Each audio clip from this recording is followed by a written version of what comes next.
Thank you so much. It is such a pleasure and an honor to be here.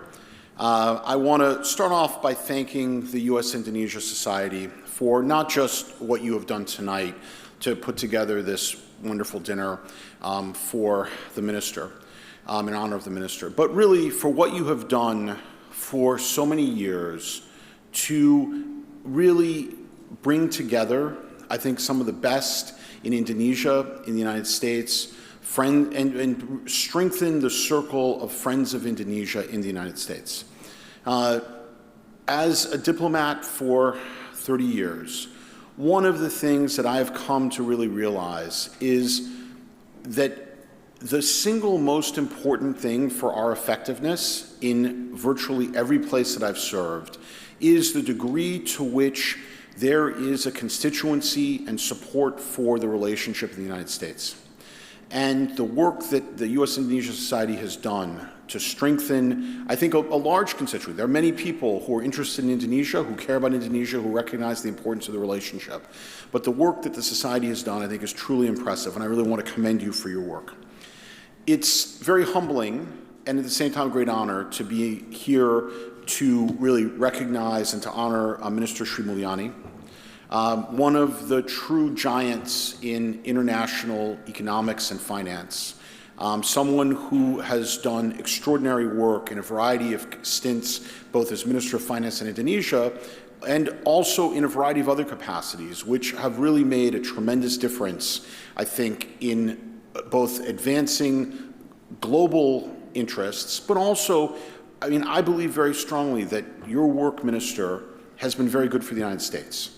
We have a tremendous stake in Indonesia's success, and the leadership that you have brought, the work that you have done to strengthen Indonesia's economic circumstances, to stabilize and then really build on the tremendous success that you had done in your first stint on Indonesia's finances and on the really investing for the future is tremendously beneficial for us.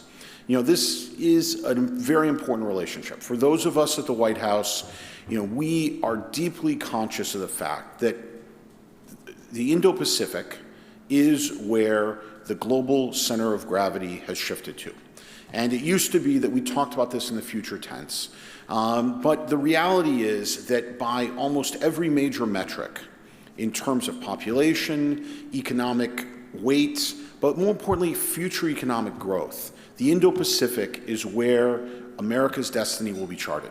And the responsibility that the people in this room have in terms of helping set the agenda for one of the most important relationships in the region is tremendous. And I think that for those of us who work on Indo-Pacific issues, we are extremely conscious of the fact that we will be judged to no small degree by our success in Southeast Asia.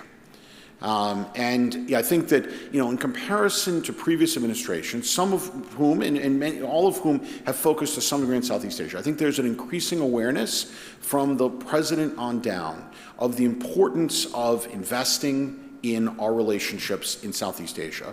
And there's no question that if you look at Southeast Asia, the country that has the most weight, where there's the greatest potential for the future and for the future of the U.S. partnership, is Indonesia. And so in that sense, I'm very grateful for the opportunity to be here because we have been very focused on how we can strengthen the U.S. relationship with Southeast Asia, and more specifically, how we can strengthen U.S.-Indonesia ties.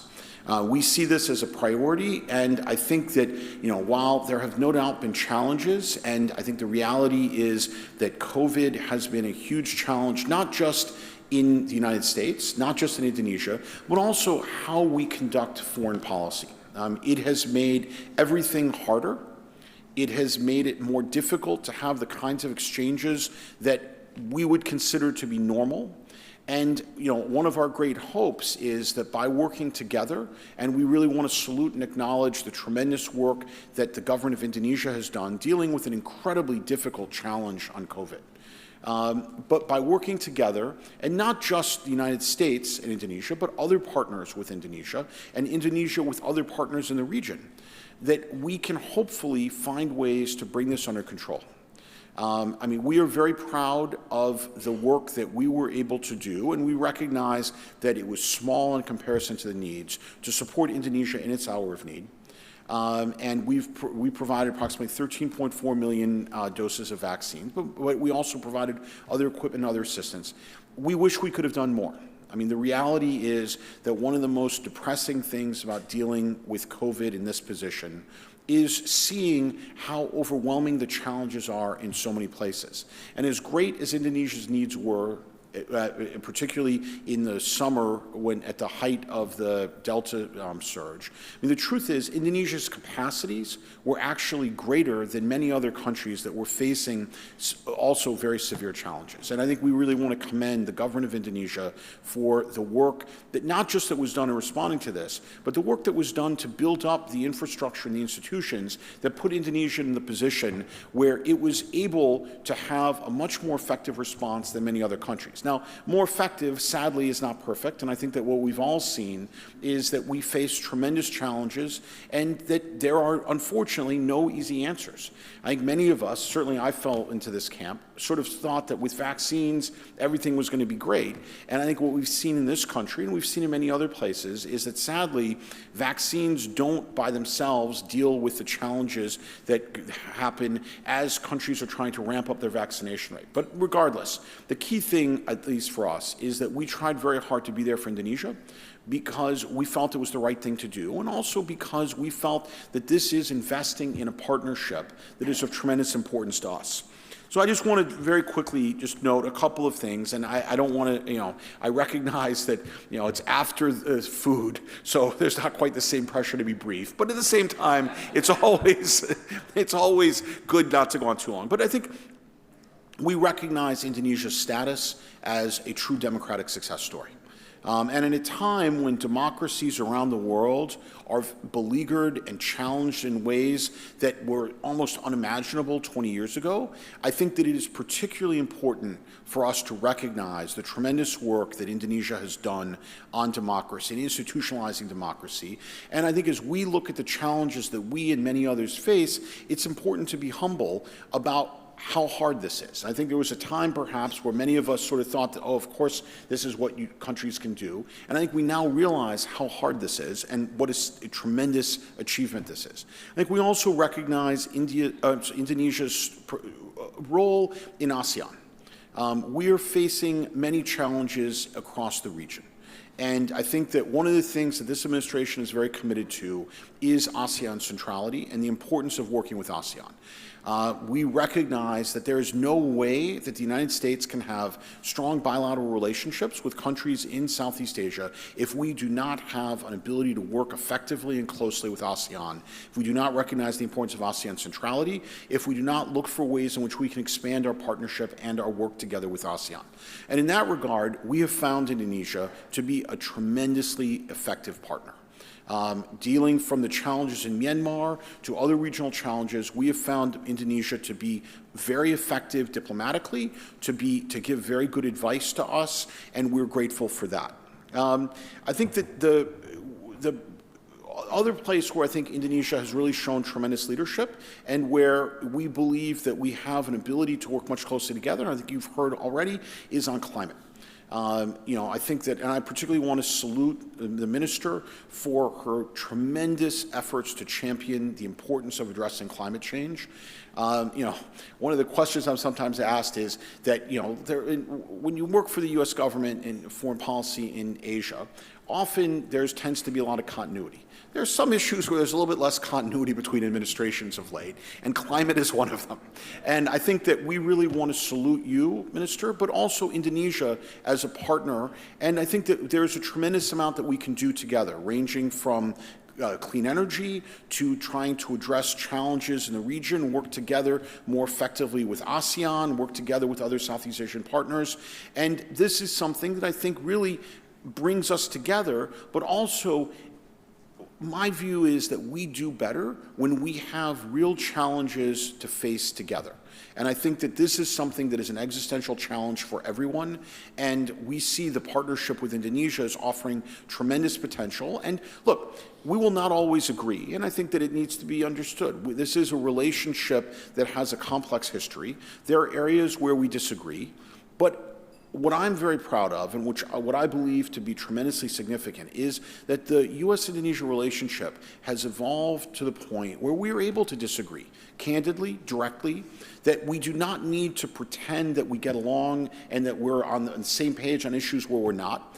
But at the same time, that when we do disagree, it is rarely from the perspective of you're right, I'm wrong, on either side. It is, here's our position, here's your position, how can we narrow the differences, what are the areas where we have common ground, how can we find ways to build on that? Now, we don't always do that perfectly, and I'm sure our Indonesian partners have a long litany of complaints about how we operate. But I think that the way in which that has improved over the last 15 years is truly remarkable.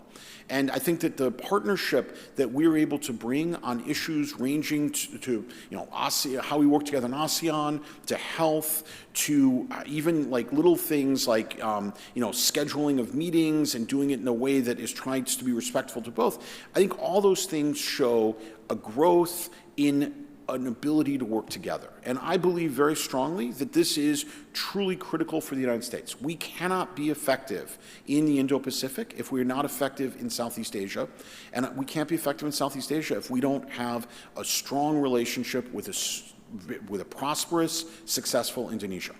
So I want to thank Minister Sri Mulyani for all that she has done for the relationship. And in many ways, one of the best things you've done for the relationship is what you've done for Indonesia. And by strengthening Indonesia, that furthers U.S. interests, and we're grateful to you for that. And I am tremendously optimistic about what we can do together.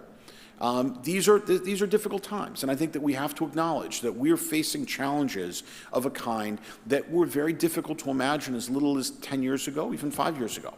But a strong U.S.-Indonesia relationship, a strong U.S. engagement in Southeast Asia and in the Indo-Pacific, I believe is very good for us, but I believe also benefits the region, and we are looking for ways to strengthen that, expand it, and build on the successes that we've had, hopefully learn a little bit from the non-successes that we've had, and to make sure that if we make mistakes, we will make new and different mistakes going forward, and to make sure that we are going to invest in the area, the part of the world that we recognize as critical for the future of the United States, and I believe for the global system. So with that, thank you very much. It is a tremendous pleasure and a tremendous honor to be here. And again, congratulations to all of you for what you have done on this critical relationship. And we benefit from the work that you have put in, and we look forward to partnering with you in the future. And, Minister, thank you for all that you've done. And I'm sure that, in the coming year, as you have the presidency of the G20, we will be bothering you a lot. I ask that you at least be patient when we call. And I'm very confident that by working together, we will be able to do great things. Thank you.